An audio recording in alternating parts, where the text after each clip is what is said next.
ವಾಯು ಮಾಲಿನ್ಯ ನಿಯಂತ್ರಣಕ್ಕೆ ಬಿಬಿಎಂಪಿ ಇತ್ತೀಚೆಗೆ ಏನು ಮಾಡಿದೆ ಅಂದರೆ ವೃಕ್ಷವನ ಮತ್ತು ಮಿಯಾವಾಕಿ ಎಂಬ ಹೊಸ ಯೋಜನೆಗಳನ್ನು ತಂದಿದೆ ಅಂತ ಹೇಳ್ಬೋದು. ಈ ಹೊಸ ಯೋಜನೆ ವೃಕ್ಷವನ ಯಾವುದಕ್ಕೆ ಸಂಬಂಧಿಸಿದೆ ಅಂದರೆ ಸ್ಥಳೀಯವಾಗಿ ಸಸ್ಯಗಳನ್ನು ನೆಡುವುದು, ಜೊತೆಗೆ ಇವುದು ಔಷಧೀಯ ಗುಣಗಳನ್ನು ಹೊಂದಿರುವ ಸಸ್ಯಗಳನ್ನು ನೆಡುವುದಾಗಿದೆ. ಇದರಿಂದ ಹವಾಮಾನ ಮಾಲಿನ್ಯ ನಿಯಂತ್ರಿಸಲು ಈ ಯೋಜನೆಯನ್ನು ತರಲಾಗಿದೆ ಅಂತ ಹೇಳ್ಬೋದು.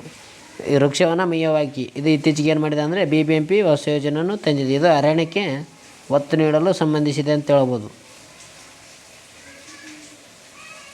ಮುಂದೆ ನೋಡೋದಾದರೆ ರಾಯಚೂರು ಹಟ್ಟಿ ಚಿನ್ನದ ಗಣಿಗೆ ರಾಷ್ಟ್ರೀಯ ಪ್ರಶಸ್ತಿಯನ್ನು ನೀಡಿ ಗೌರವಿಸಲಾಗಿದೆ. ಹಟ್ಟಿ ಚಿನ್ನದ ಗಣಿ ಕಂಪನಿಗೆ ಇತ್ತೀಚೆಗೆ ಅಖಿಲ ಭಾರತ ಗಣಿ ಸುರಕ್ಷಾ ಸಂಘಟನೆ ಏನು ಮಾಡಿದೆ ಅಂದರೆ 2023ನೇ ಸಾಲಿನ ಸುರಕ್ಷತೆ ಮೊದಲ ಪ್ರಶಸ್ತಿಯನ್ನು ನೀಡಿ ಗೌರವಿಸಲಾಗಿದೆ. ಯಾಕಪ್ಪ ಅಂತಂದರೆ ಭೂಮಿಯ ಕೆಳಗೆ ಅತಿ ಹೆಚ್ಚು ಅದಿರುಗಳನ್ನು ಉತ್ಪಾದಿಸುವಲ್ಲಿ ಹಟ್ಟಿ ಚಿನ್ನದ ಗಣಿ ಅಪೂರ್ವ ಸಾಧನೆಯನ್ನು ಮಾಡುವ ಮೂಲಕ ಸಾಧನೆ ಮಾಡಿದೆ ಅಂತ ಹೇಳ್ಬೋದು. ಇದರಿಂದ 2023ನೇ ಸಾಲಿನ ಸುರಕ್ಷೆಯ ಮೊದಲ ಪ್ರಶಸ್ತಿ ನೀಡಿ ಗೌರವಿಸಲಾಗಿದೆ. ಯಾವುದಕ್ಕೆ? ರಾಯಚೂರು ಹಟ್ಟಿ ಚಿನ್ನದ ಗಣಿಗೆ. ಅದೇ ರೀತಿಯಾಗಿ ದೇವಗಿರಿ ಮೈನ್ಸ್ಗೂ ಕೂಡ ಓಪನ್ ಕಾಸ್ಟ್ ವಿಭಾಗದಲ್ಲಿ ಗಣಿ ಸುರಕ್ಷೆ ಪ್ರಶಸ್ತಿಯನ್ನು ನೀಡಿ ಗೌರವಿಸಲಾಗಿದೆ. ಅದು ದೇವಗಿರಿ ಮೈನ್ಸ್. ಕರ್ನಾಟಕದ ಮೊದಲ ಚಿನ್ನದ ನಿಕ್ಷೇಪ ಯಾವುದು ಅಂದರೆ ಕೋಲಾರ ಜಿಲ್ಲೆ KGF ಅಂತ ಹೇಳ್ಬೋದು. KGF ಅಂದರೆ ಕೋಲಾರ ಗೋಲ್ಡ್ ಫೀಲ್ಡ್.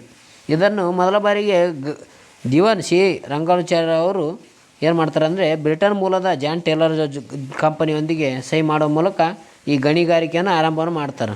ಯಾರು? ಜಾನ್ ಟೇಲರ್ ಜೊತೆ. ಮುಂದೆ ನೋಡೋದಾದರೆ ಪೋಷನ್ ಟ್ರ್ಯಾಕರ್ ಅಪ್ಲಿಕೇಶನಲ್ಲಿ ಪ್ರಾದೇಶಿಕ ಭಾಷೆಗಳ ಸೇರ್ಪಡೆಯನ್ನು ಮಾಡಲಾಗಿದೆ. ಈ ಪೋಷನ್ ಟ್ರ್ಯಾಕರ್ ಅಂತ ಏನಂದರೆ ಇದೊಂದು ಮೊಬೈಲ್ ಅಪ್ಲಿಕೇಶನ್ ಆಗಿದೆ. ಇದನ್ನು ಮಹಿಳಾ ಮತ್ತು ಮಕ್ಕಳ ಅಭಿವೃದ್ಧಿ ಸಚಿವಾಲಯ ಇತ್ತೀಚೆಗೆ ಬಿಡುಗಡೆ ಮಾಡಿದೆ ಅಂತ ಹೇಳ್ಬೋದು. ಇದು ವಲಸೆ ಕಾರ್ಮಿಕರು ಮತ್ತು ತಮ್ಮ ಮಕ್ಕಳು ವಿವಿಧ ಸ್ಥಳಗಳಲ್ಲಿ ನರ್ಸರಿ ತರಬೇತಿಗಳಿಗೆ ಮತ್ತು ಅಂಗನವಾಡಿಗೆ ದಾಖಲು ಮಾಡಿಸಲು ಸಾಧ್ಯವಾಗುತ್ತದೆ ಇದರಿಂದ. ಅದು ಪೋಷನ್ ಟ್ರ್ಯಾಕ್.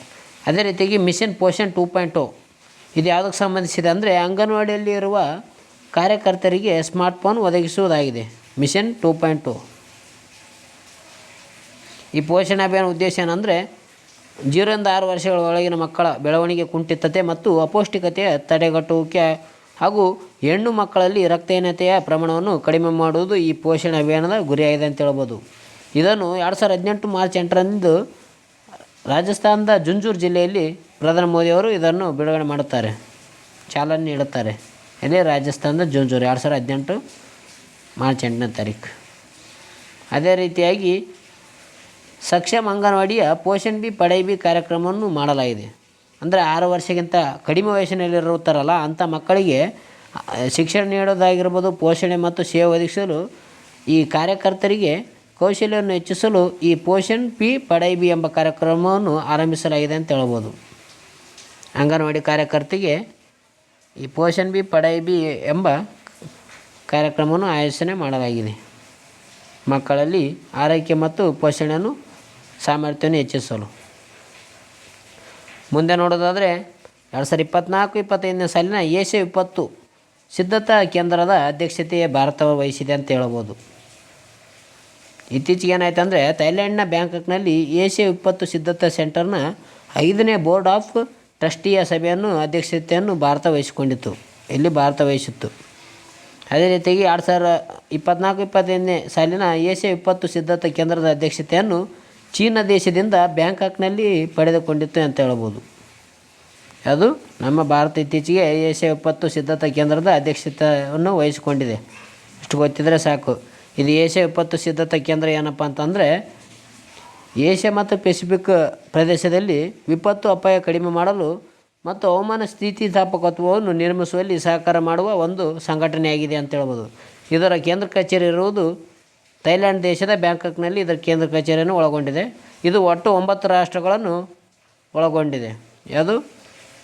ಏಷ್ಯನ್ ವಿಪತ್ತು ಸಿದ್ಧತಾ ಕೇಂದ್ರ, ADPC ಅಂತ ಹೇಳ್ಬೋದು.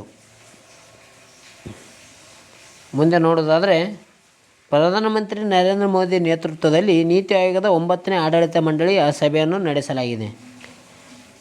ಇತ್ತೀಚೆಗೆ ಏನು ಮಾಡಿದ್ದಾರೆ ಅಂದರೆ ನವದೆಹಲಿಯಲ್ಲಿ ನೀತಿ ಆಯೋಗದ 9ನೇ ಸಭೆಯನ್ನು ನಡೆಸಲಾಗಿದೆ ಅಂತ ಹೇಳ್ಬೋದು ಪ್ರಧಾನಮಂತ್ರಿ ನರೇಂದ್ರ ಮೋದಿಯವರ ಅಧ್ಯಕ್ಷತೆಯಲ್ಲಿ. ಇಷ್ಟು ಗೊತ್ತಿದ್ರೆ ಸಾಕು. ಮುಂದೆ ನೋಡೋದಾದರೆ ರಾಷ್ಟ್ರಪತಿ ಭವನದ ಉಡುಗೊರೆ ವಸ್ತುಗಳ ಹರಾಜಿಗಾಗಿ ಆನ್ಲೈನ್ ಪೋರ್ಟಲನ್ನು ತೆರೆಯಲಾಗಿದೆ. ಅಂದರೆ ರಾಷ್ಟ್ರಪತಿಗೆ ಸಂಬಂಧಿಸಿದಂಥ ವಸ್ತುಗಳು, ಅಂದರೆ ಬೇರೆ ದೇಶದಿಂದ ಪಡೆದಂಥ ವಸ್ತುಗಳನ್ನು ಆನ್ಲೈನಲ್ಲಿ ಮಾರುವ ಮೂಲಕ ಈ ಒಂದು ಪೋರ್ಟಲನ್ನು ಬಿಡುಗಡೆ ಮಾಡಿದ್ದಾರೆ ಅಂತ ಹೇಳ್ಬೋದು. ಯಾವ ಪೋರ್ಟಲ್ ಅಂದರೆ ಈ ಉಪಹಾರ ಎಂಬ ಪೋರ್ಟಲನ್ನು ಬಿಡುಗಡೆ ಮಾಡಲಾಗಿದೆ.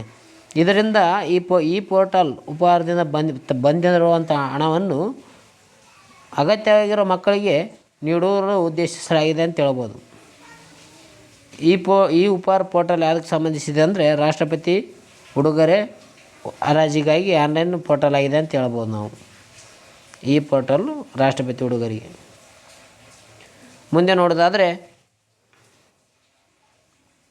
2023-24 ಭಾರತದ ಸುಸ್ಥಿರ ಅಭಿವೃದ್ಧಿ ಗುರಿ ಸೂಚ್ಯಂಕವನ್ನು ಬಿಡುಗಡೆಯನ್ನು ಮಾಡಲಾಗಿದೆ ಅಂತ ಹೇಳ್ಬೋದು. ಯಾವುದಂದರೆ ನೀತಿ ಆಯೋಗ ಏನು ಮಾಡಿದೆ ಅಂದರೆ ಇತ್ತೀಚೆಗೆ ಭಾರತದ ಸುಸ್ಥಿರ ಅಭಿವೃದ್ಧಿ ಗುರಿಯನ್ನು ಬಿಡುಗಡೆಯನ್ನು ಮಾಡಿದೆ, ಸೂಚ್ಯಂಕದ ಗುರಿ.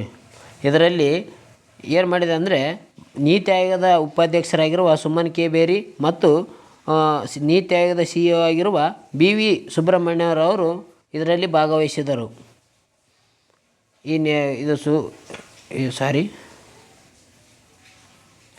ಈ ಸುಸ್ಥಿರ ಅಭಿವೃದ್ಧಿ ಗುರಿಗಳಲ್ಲಿ ಮೊದಲ ಸ್ಥಾನ ಪಡೆದ ರಾಜ್ಯ ಯಾವುದಂದರೆ ಉತ್ತರಾಖಂಡ್ ಮತ್ತು ಕೇರಳ ಮೊದಲ ಸ್ಥಾನ ಪಡೆದುಕೊಂಡಿದೆ. ನಮ್ಮ ಕರ್ನಾಟಕ 5ನೇ ಸ್ಥಾನವನ್ನು ಪಡೆದಿದೆ ಅಂತ ಹೇಳ್ಬೋದು. ಇದನ್ನು ಬಿಡುಗಡೆ ಮಾಡಿದವರು ಯಾರು ಅಂದರೆ ನೀತಿ ಆಯೋಗ. ಇದು ಎಷ್ಟನೇ ಆವೃತ್ತಿ ಅಂದರೆ 4ನೇ ಆವೃತ್ತಿ ಆಗಿದೆ. ಇತ್ತೀಚೆಗೆ 4ನೇ ಆವೃತ್ತಿಯ ಸುಸ್ಥಿರ ಅಭಿವೃದ್ಧಿ ಗುರಿಯನ್ನು ಬಿಡುಗಡೆ ಮಾಡಲಿದೆ ಸೂಚ್ಯಂಕವನ್ನು. ಭಾರತದ ಒಟ್ಟಾರೆ ಸೂಚ್ಯಂಕ ಎಷ್ಟು ಅಂದರೆ 71 ಆಗಿದೆ. ಸೂಚ್ಯಂಕದಲ್ಲಿ ಭಾರತ 71ನೇ ಸ್ಥಾನ ಪಡೆದಿದೆ. 2020-21ರಲ್ಲಿ 3ನೇ ಆವೃತ್ತಿಯಲ್ಲಿ 66ನೇ ಸ್ಥಾನ ಪಡೆದಿತ್ತು ಭಾರತ. ಈಗ 71 ಸ್ಥಾನವನ್ನು ಪಡೆಯುವ ಮೂಲಕ 5 ಸ್ಥಾನಗಳು ಮುಂದಕ್ಕೆ ಬಂದಿದೆ ಅಂತ ಹೇಳ್ಬೋದು. ಮೊದಲ ಸ್ಥಾನ ಯಾವುದಂದರೆ ಉತ್ತರಾಖಂಡ್ ಮತ್ತು ಕೇರಳ, 2ನೇ ಸ್ಥಾನ ತಮಿಳುನಾಡು, 3ನೇ ಸ್ಥಾನ ಗೋವಾ ಹಿಮಾಚಲ ಪ್ರದೇಶ್, 4ನೇ ಸ್ಥಾನ ಪಂಜಾಬ್ ಸಿಕ್ಕಿಂ, 5ನೇ ಸ್ಥಾನ ನಮ್ಮ ಕರ್ನಾಟಕ ಪಡೆದುಕೊಂಡಿದೆ. ಈ ಕೇಂದ್ರಾಡಳಿತ ಪ್ರದೇಶದಲ್ಲಿ ಚಂಡೀಗಢ 77ನೇ ಸ್ಥಾನ ಮತ್ತು ಪುದುಚೇರಿ ಜಮ್ಮು ಕಾಶ್ಮೀರ 74ನೇ ಸ್ಥಾನ ಪಡೆದುಕೊಂಡಿವೆ. ಅಂಡಮಾನ್ ನಿಕೋಬಾರ್ ದ್ವೀಪಗಳು 70ನೇ ಸ್ಥಾನ ಮತ್ತು ಲಡಾಖ್ 65ನೇ ಸ್ಥಾನ ಪಡೆದುಕೊಂಡಿದೆ.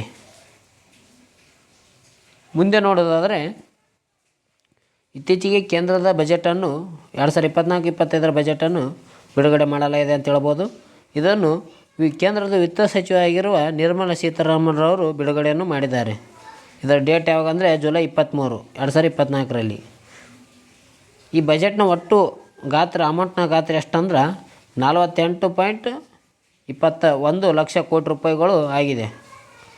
ಈ ಅಮೌಂಟ್ ಬಗ್ಗೆ ಮಾಹಿತಿಯನ್ನು ಗೊತ್ತಿರಬೇಕು. ಬಜೆಟ್ ಬಗ್ಗೆ ಕೇಳೋದಾದರೆ ಈ ಅಮೌಂಟ್ ಕೇಳ್ತಾರೆ. ಅದರ ಜೊತೆಗೆ ಈ ನಿರ್ಮಲಾ ಸೀತಾರಾಮನ್ರವರು ಸತತ 7ನೇ ಬಾರಿಗೆ ಬಜೆಟನ್ನು ಮಂಡನೆ ಮಾಡ್ತಾರೆ ಅಂತ ಹೇಳ್ಬೋದು. ಎಷ್ಟನೇ ಬಾರಿಗೆ? 7ನೇ ಬಾರಿಗೆ ನಿರ್ಮಲಾ ಸೀತಾರಾಮನ್ರವರು ಬಜೆಟನ್ನು ಮಂಡನೆ ಮಾಡುತ್ತಿದ್ದಾರೆ. ಜೊತೆಗೆ ಪ್ರಧಾನಮಂತ್ರಿ ಅವರ 3ನೇ ಅವಧಿಯ ಸರ್ಕಾರದ ಮೊದಲ ಬಜೆಟ್ ಆಗಿದೆ ಅಂತ ಹೇಳ್ಬೋದು.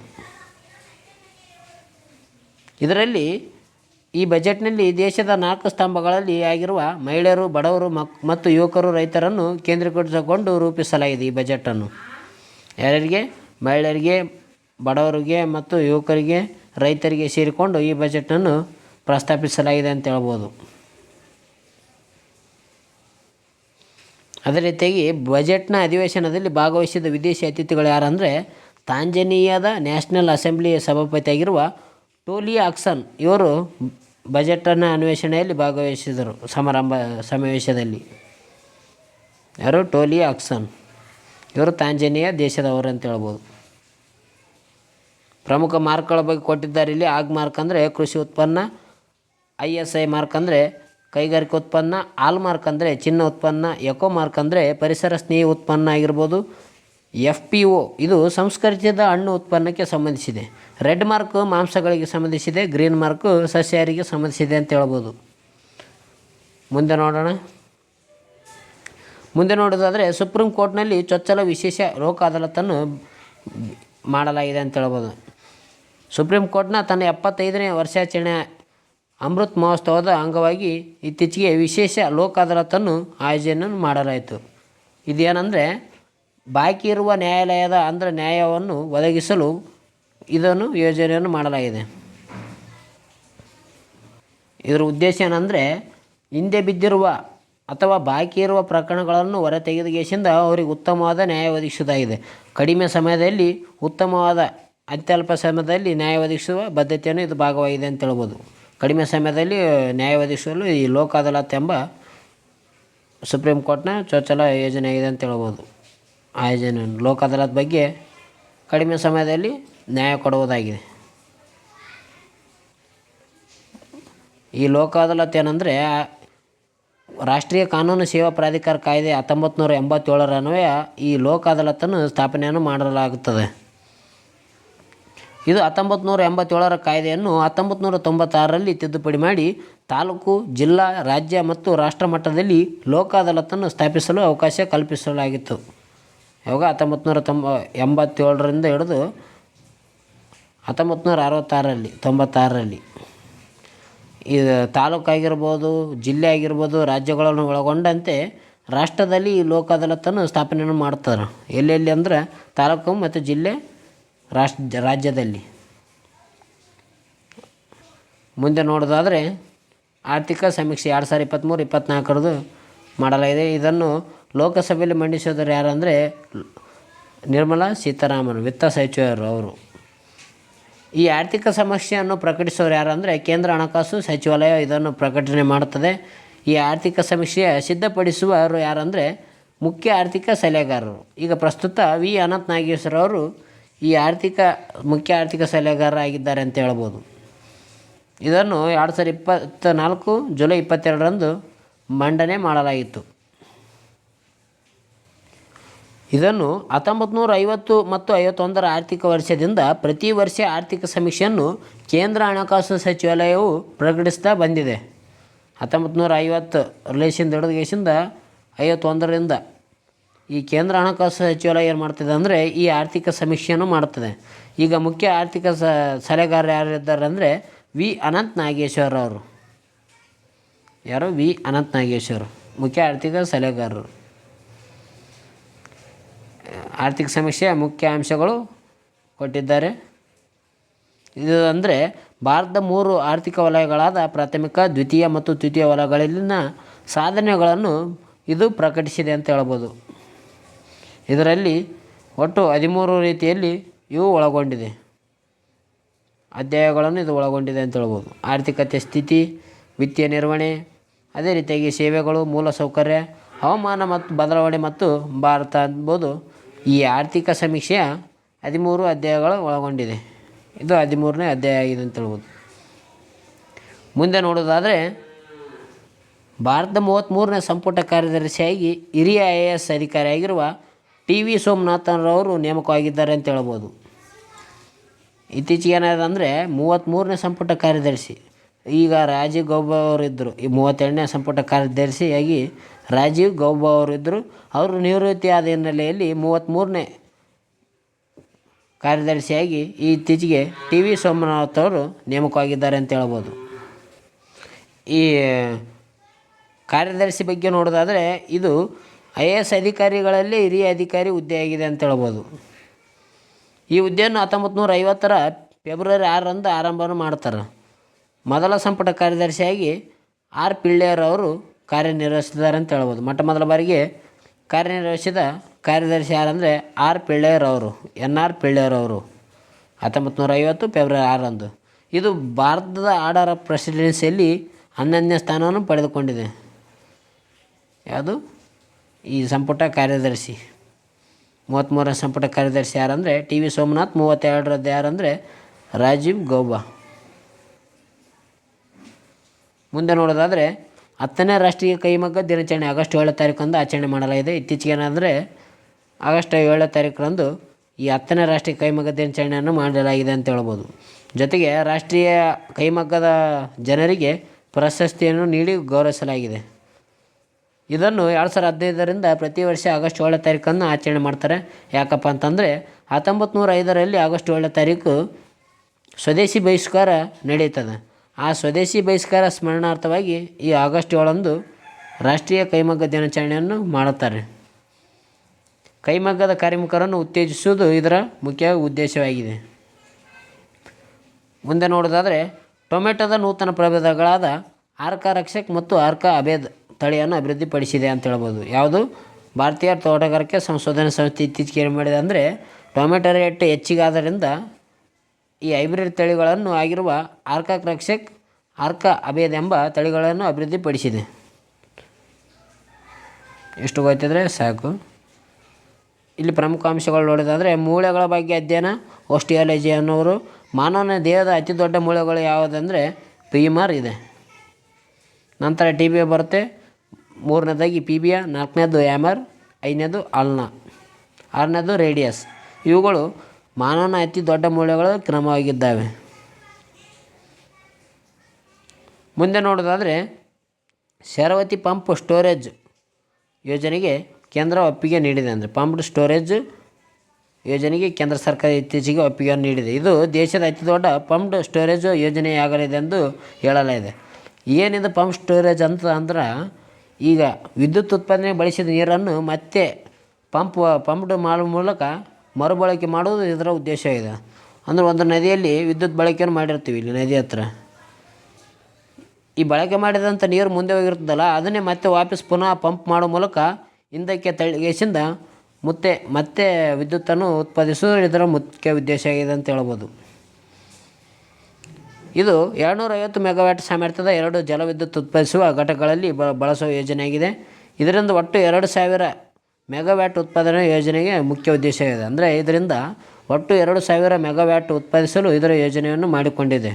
ಈ ಸ್ಟೋರೇಜಿಂದ ಪಂಪ್ಡ್ ಮಾಡುವ ಮೂಲಕ ಹಿಂದಕ್ಕೆ ತಳ್ಳಿಗೆಸಿದ ನೀರನ್ನು ಮತ್ತೆ ವಿದ್ಯುತ್ತನ್ನು ಉತ್ಪಾದಿಸಲು ಇದರ ಮುಖ್ಯ ಉದ್ದೇಶ ಆಗಿದೆ. ಇದರಿಂದ 2000 ಮೆಗಾವ್ಯಾಟ್ ವಿದ್ಯುತ್ತನ್ನು ಉತ್ಪಾದಿಸಲು ಯೋಜನೆ ಆಗಿದೆ ಅಂತ ಹೇಳ್ಬೋದು.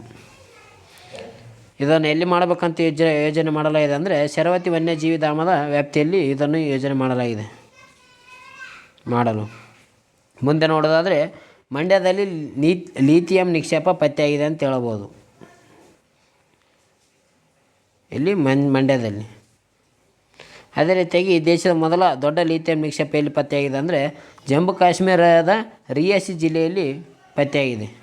ಇಲ್ಲಿ ಸಲಾಲ್ ಐಮನ್ ಪ್ರದೇಶದಲ್ಲಿ 5.9 ಮಿಲಿಯನ್ ಗಟ್ಟಲೆಯಷ್ಟು ಲಿಥಿಯಂ ಪತ್ತೆಯಾಗಿದೆ. ಇದು ದೇಶದ ಮೊದಲ ದೊರೆತ ಲಿಥಿಯಂ ನಿಕ್ಷೇಪ ಆಗಿದೆ ಅಂತ ಹೇಳ್ಬೋದು. ಅತಿ ದೊಡ್ಡ ಲಿಥಿಯಂ ನಿಕ್ಷೇಪ ಜಮ್ಮು ಕಾಶ್ಮೀರದಲ್ಲಿ ಪತ್ತೆಯಾಗಿದೆ, ಮಂಡ್ಯದಲ್ಲಿ ಪತ್ತೆಯಾಗಿದೆ, ಕರ್ನಾಟಕದಲ್ಲಿ ಅಂತ ಹೇಳ್ಬೋದು. ಅದೇ ರೀತಿಯಾಗಿ ಹಿಮಾಚಲ ಪ್ರದೇಶದಲ್ಲಿ ಕೂಡ ಯುರೇನಿಯಂ ನಿಕ್ಷೇಪ ಪತ್ತೆ ಆಗಿದೆ. ಅದೇ ರೀತಿಯಾಗಿ ಕರ್ನಾಟಕದಲ್ಲಿ ನವಿಲುಗಳ ಅಭಯಾರಣ್ಯ ಕಡಿಮೆ ಇರುವುದರಿಂದ ಕರ್ನಾಟಕದಲ್ಲಿ ಇತ್ತೀಚೆಗೆ ಆದಿಚುಂಚನಗಿರಿ ಮತ್ತು ಕೇರಳದ ಚುಲ್ಲನೂರು ಅನ್ನು ನವಿಲು ಅಭಯಾರಣ್ಯ ಎಂದು ಕೇಂದ್ರ ಸರ್ಕಾರ ಘೋಷಣೆ ಮಾಡಿದೆ ಅಂತ ಹೇಳ್ಬೋದು. ಯಾವುದು? ಕರ್ನಾಟಕದ ಆದಿಚುಂಚನಗಿರಿ ಮತ್ತು ಕೇರಳದ ಚುಲ್ಲನೂರು ಅನ್ನು ನವಿಲು ಅಭಯಾರಣ್ಯ. ಪ್ರಶ್ನೆ ಕೇಳಬಹುದು, ನವಿಲು ಅಭಯಾರಣ್ಯ ಎಂದು ಘೋಷಣೆ ಮಾಡಿದ ಯಾವ್ಯಾವ ಅಂತಂದರೆ ಕರ್ನಾಟಕದಿಂದ ಆದಿಚುಂಚನಗಿರಿ. ಹಾಗಾದರೆ ಮುಂದೆ ನೋಡೋದಾದರೆ ಬಾಂಗ್ಲಾದೇಶದ ಮಧ್ಯಂತರ ಸರ್ಕಾರದ ಮುಖ್ಯಸ್ಥರಾಗಿ ಇತ್ತೀಚೆಗೆ ಮೊಹಮ್ಮದ್ ಯೂನಸ್ ಅವರನ್ನು ಆಯ್ಕೆ ಮಾಡಲಾಗಿದೆ. ಇವರಿಗೆ ಪ್ರಮಾಣವಚನ ಕೂಡ ಆ ಬಾಂಗ್ಲಾದೇಶದ ಅಧ್ಯಕ್ಷರಾದ ಮೊಹಮ್ಮದ್ ಶಹಾಬುದ್ದೀನ್ ಅವರು ಪ್ರಮಾಣವಚನವನ್ನು ಬೋಧಿಸಿದ್ದಾರೆ ಅಂತ ಹೇಳ್ಬೋದು. ಯಾರು? ಮೊಹಮ್ಮದ್ ಯೂನಸ್ ಅವರಿಗೆ. ಇವರು ಶಾಂತಿ ವಿಭಾಗದಲ್ಲಿ ನೊಬೆಲ್ ಪ್ರಶಸ್ತಿ ಪಡೆದಿದ್ದಾರೆ. ಮೊಹಮ್ಮದ್ ಯೂನಸ್ ಅವರು ಇತ್ತೀಚೆಗೆ ಏನು ಮಾಡಿದ್ದಾರೆ ಅಂದರೆ ಇವರು ಬಾಂಗ್ಲಾದೇಶದ ಮಧ್ಯಂತರ ಸರ್ಕಾರದ ಮುಖ್ಯಸ್ಥರಾಗಿದ್ದಾರೆ. ಮೊಹಮ್ಮದ್ ಯೂನಸ್ ಇವರು ಕಿರುಸಾಲ ಯೋಜನೆಗೆ ಅಧಿಕಾರಿ ಎಂದು ಕೂಡ ಹೆಸರು ಪಡೆದಿದ್ದಾರೆ. ಅದೇ ರೀತಿ ಮುಂದೆ ನೋಡೋದಾದರೆ 46 ವರ್ಷದ ನಂತರ ತೆರೆದ ಒಡಿಶಾದ ಪೂರಿ ಜಗನ್ನಾಥ ದೇವಾಲಯದ ನೆಲಮಾಳಿಗೆ ಅಂದರೆ ಒಂದು ಕೊಠಡಿ ಅಂತ ಹೇಳ್ಬೋದು. ಆ ಕೊಠಡಿಯ ಬಾಗಿಲು 46 ವರ್ಷಗಳ ನಂತರ ಈಗ ತೆರೆದಿದೆ. ಇದು ಮೊದಲು 1978ರಲ್ಲಿ ಈ ಬಾಗಿಲನ್ನು ತೆರೆಯಲಾಗಿತ್ತು. ಈಗ ನಂತರ 46 ವರ್ಷ ಆದ ನಂತರ ಈಗ 2024 ಜುಲೈ 14ರಂದು ತೆರೆಯಲಾಗಿದೆ. ಈ ಕೊಠಡಿಯಲ್ಲಿರುವ ವೈಡೂರ್ಯ ವಸ್ತ್ರಗಳನ್ನು 12 ಜನದ ಸಮಿತಿಯ ಮೂಲಕ ಹೊರತೆಗೆಯಲಾಗಿದೆ ಅಂತ ಹೇಳ್ಬೋದು. 12 ಜನ ಸದಸ್ಯರ ಸಮಿತಿಯಲ್ಲಿ ಅಧ್ಯಕ್ಷರಾದವರು ಯಾರು ಅಂದರೆ ಒಡಿಶಾದ ಹೈಕೋರ್ಟ್ನ ಮುಖ್ಯ ನ್ಯಾಯಾಧೀಶರಾಗಿರುವ ವಿಶ್ವನಾಥ್ ರಥ್ ಅವರು ಈ 12 ಜನ ಸದಸ್ಯರ ಸಮಿತಿಯ ಅಧ್ಯಕ್ಷರಾಗಿದ್ದಾರೆ. ಇಷ್ಟು ಗೊತ್ತಿದ್ರೆ ಸಾಕು. ಮುಂದೆ ನೋಡೋದಾದರೆ ಭಾರತ ರಷ್ಯಾ ವಾರ್ಷಿಕ ಶೃಂಗಸಭೆಯನ್ನು ಆಚರಣೆಯನ್ನು ಮಾಡಿದ್ದಾವೆ. ಈ 22ನೇ ವಾರ್ಷಿಕ ಶೃಂಗಸಭೆಯನ್ನು ಇತ್ತೀಚೆಗೆ ರಷ್ಯಾ ದೇಶದ ಮಾಸ್ಕೋದಲ್ಲಿ ನಡೆಸಲಾಗಿದೆ. ಇದರಿಂದ ಪ್ರಾದೇಶಿಕ ಜಾಗತಿಕ ವಿಷಯಗಳ ಕುರಿತು ಪ್ರಧಾನಿ ಮೋದಿ ಅವರು ಮತ್ತು ರಷ್ಯಾ ದೇಶದ ವ್ಲಾದಿಮಿರ್ ಪುಟಿನ್ ಅವರು ಇಬ್ಬರು ಸೇರಿಗೆಸಿಂದ ಮಾತುಕತೆಯನ್ನು ಮಾಡಿದ್ದಾರೆ ಅಂತ ಹೇಳ್ಬೋದು. ರಷ್ಯಾ ಆದ ನಂತರ ಸೀದಾ ಆಸ್ಟ್ರಿಯಾಕ್ಕೆ ಭೇಟಿಯನ್ನು ನೀಡಿದ್ದಾರೆ. ಯಾರು? ಪ್ರಧಾನಮಂತ್ರಿ ಆಗಿರುವ ನಮ್ಮ ನರೇಂದ್ರ ಮೋದಿಯವರು ರಷ್ಯಾ ದೇಶದಿಂದ ಸೀದಾ ಆಸ್ಟ್ರಿಯಾಕ್ಕೆ ಭೇಟಿ ನೀಡಿದ್ದಾರೆ ಅಂತ ಹೇಳ್ಬೋದು. 1983ರಲ್ಲಿ ಮೊದಲ ಬಾರಿಗೆ ಇಂದಿರಾ ಗಾಂಧಿ ಅವರು ಭೇಟಿ ಮಾಡಿದ ಬಳಿಕ ಇವರು ಎರಡನೇ ಬಾರಿಗೆ ಭೇಟಿ ಮಾಡಿದ ಪ್ರಧಾನಿಯಾಗಿದ್ದಾರೆ. ಯಾರು? ನರೇಂದ್ರ ಮೋದಿಯವರು. ಅದೇ ರೀತಿಯಾಗಿ ಮುಂದೆ ನೋಡೋದಾದರೆ ಅರ್ಜೆಂಟೈನಾಗೆ ಕೋಪಾ ಅಮೆರಿಕ ಕಿರೀಟವನ್ನು ಪ್ರಶಸ್ತಿಯನ್ನು ನೀಡಿ ಗೌರವಿಸಲಾಗಿದೆ. ಅಂದರೆ ಕೋಪಾ ಅಮೆರಿಕ ಫುಟ್ಬಾಲ್ ಚಾಂಪಿಯನ್ಶಿಪ್ನಲ್ಲಿ ಫೈನಲ್ನಲ್ಲಿ ಕೊಲಂಬಿಯಾ ತಂಡವನ್ನು ಮಣಿಸುವ ಮೂಲಕ 16ನೇ ಬಾರಿಗೆ ಟ್ರೋಫಿಯನ್ನು ಅರ್ಜೆಂಟೈನಾ ತಂಡ ಗೆದ್ದಿದೆ ಅಂತ ಹೇಳ್ಬೋದು. ಅದು ಅರ್ಜೆಂಟೈನಾ ತಂಡ ಇತ್ತೀಚೆಗೆ ಕೊಲಂಬಿಯಾ ತಂಡವನ್ನು ಸೋಲಿಸುವ ಮೂಲಕ 16ನೇ ಕಿರೀಟವನ್ನು ಪಡೆದುಕೊಂಡಿದೆ. 16ನೇ ಬಾರಿಗೆ ಟ್ರೋಫಿಯನ್ನು ಪಡೆದುಕೊಂಡಿದೆ. ಯಾವುದು? ಕೋಪ್ ಅಮೆರಿಕ ಕಿರೀಟ. ಇದರೊಂದಿಗೆ ಫುಟ್ಬಾಲ್ ಇತಿಹಾಸದಲ್ಲಿ ಅತ್ಯಧಿಕ ಟ್ರೋಫಿ ಗೆದ್ದಿರುವ ಬ್ರೆಜಿಲ್ನ ಡ್ಯಾನಿ ಅಲ್ವೇಸ್ ಅವರನ್ನು ದಾಖಲೆಯನ್ನು ಸರಿಗಟ್ಟಿದ್ದಾರೆ ಅಂತ ಹೇಳ್ಬೋದು. ಲಿಯೋನೆಲ್ ಮೆಸ್ಸಿ ಅವರು ಈ ಪ್ರಶಸ್ತಿ ಪಡೆಯುವ ಮೂಲಕ ಅರ್ಜೆಂಟೈನಾ ಕೋಪಾ ಅಮೆರಿಕ ಕಿರೀಟ ಪ್ರಶಸ್ತಿ ಪಡೆಯೋದು ಯಾವುದಂತ ಪ್ರಶ್ನೆ ಕೇಳಿದರೆ ಅರ್ಜೆಂಟೈನಾ ಅಂತ ಹೇಳ್ಬೋದು. ಕೋಪಾ ಅಮೆರಿಕ ಕಿರೀಟ ಪ್ರಶಸ್ತಿ ಪಡೆದದ್ದು ರನ್ನರ್ ಅಪ್ ಆದದ್ದು ಯಾವುದಂದರೆ ಕೊಲಂಬಿಯಾ ತಂಡ. ಓಕೆ ಫ್ರೆಂಡ್ಸ್, ಇವತ್ತಿನ ವಿಡಿಯೋದಲ್ಲಿ ಇಷ್ಟೇ. ನಿಮ್ಗೆ ಏನಾದರೂ ಈ ವಿಡಿಯೋ ಇಷ್ಟ ಆದರೆ ಲೈಕ್ ಮಾಡಿ, ಶೇರ್ ಮಾಡಿ, ಸಬ್ಸ್ಕ್ರೈಬ್ ಮಾಡಿ. ಆದಷ್ಟು ಬೇಗ ನಮ್ಮ ಟೆಲಿಗ್ರಾಮ್ ಗ್ರೂಪ್ಗೆ ಯಾರು ಜಾಯ್ನ್ ಆಗಿಲ್ಲವೋ ಜಾಯ್ನ್ ಆಗಿ ಎಲ್ಲರೂ.